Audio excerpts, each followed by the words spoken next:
ជំរាបសួរពុកម៉ែបងប្អូនទាំងអស់គ្នាចាថ្ងៃនេះគឺថាញ៉ាំមីហឹលទៀតហើយ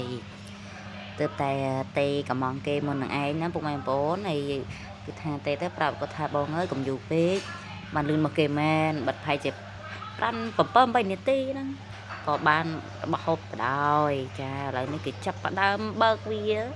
ដាក់ហូបទៅណាពុកម៉ែបងប្អូនចាហើយពុកម៉ែបងប្អូនណាដែលមើលខ្ញុំហើយហាមលេបទឹកមាត់ណាហើយឥឡូវនេះយើងក៏ចាប់ផ្ដើមទៅណាពុកម៉ែបងប្អូនចាដោះថងដោះអីចេញអស់មកណាពុកម៉ែបងប្អូន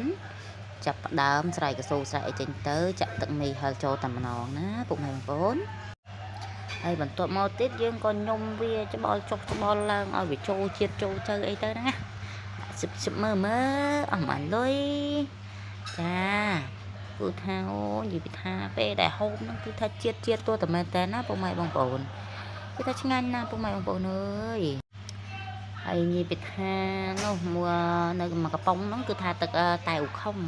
ណាពុកម៉ែបងប្អូនតែអ៊ូខុងហ្នឹងក៏ឆ្ងាញ់ណាស់ដែរពុកម៉ែបងប្អូនអើយយើងដាក់តែអ៊ូខុងមួយកំប៉ុងអញ្ចឹងទៅឯមីហើយមួយចានអញ្ចឹងទៅអើយធានាថាអែមហ្មងរសជាតិ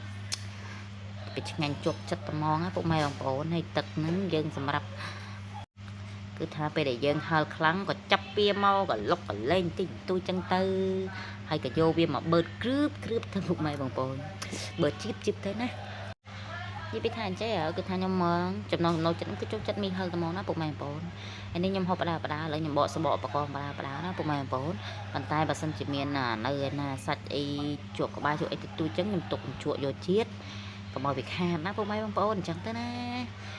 សិតបកូនអូសំទោសពុកម៉ែបងប្អូននឹងជុំមកតិចចាវាងអាហារបកាហ្នឹង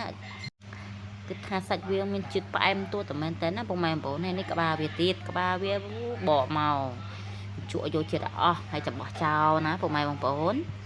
ហើយនេះខ្ញុំចាប់ផ្ដើមបកថែមមួយទៀតបកហើយនៅសារនោះជាប់វានៅមានជាតិហើយមានសាច់មានអីចឹងទៅខ្ញុំទុកវាសិនទៅទុកជក់យកជាតិណាពុកម៉ែបងប្អូនចាយសួរត្រង់ដល់អាចេអូយសំទុកពុកម៉ែបងប្អូននិយាយខុសទៀតហើយពុកម៉ែបងប្អូនណាខ្លះដែលចូលចិត្តមីហឹលលើខ្ញុំជួយ comment ជួយ like អ្នកមួយទៅហើយក៏ជួយពាក្យល្អៗមកណាពុកម៉ែបងប្អូនចង់ដឹងថាបងប្អូនចូលចិត្តស្អីដូចខ្ញុំឬអត់ហើយចូលចិត្តយ៉ាងម៉េចរសជាតិបែបម៉េចហឹលជូរផ្អែមក៏យ៉ាងម៉េចនេះបើថាហូបម្នាក់ឯងគឺថាដូចជាអបសុកពេកចឹងចង់ឲ្យបងប្អូនហ្វេនទាំងអស់គ្នាបានឃើញគាត់ណាថាមានអារម្មណ៍ចាប់ផ្ដើមឃ្លានមីហឹលអីដូចខ្ញុំដែរហ្នឹងចាហើយគឺថាឥឡូវនេះខ្ញុំបានញ៉ាំអស់ហើយពុកម៉ែបងប្អូនគឺថានៅសល់តែបន្លែបន្តិចបន្តួចហ្នឹងយើងអង្គុយហត់បន្តទៅណាពុកម៉ែបងប្អូន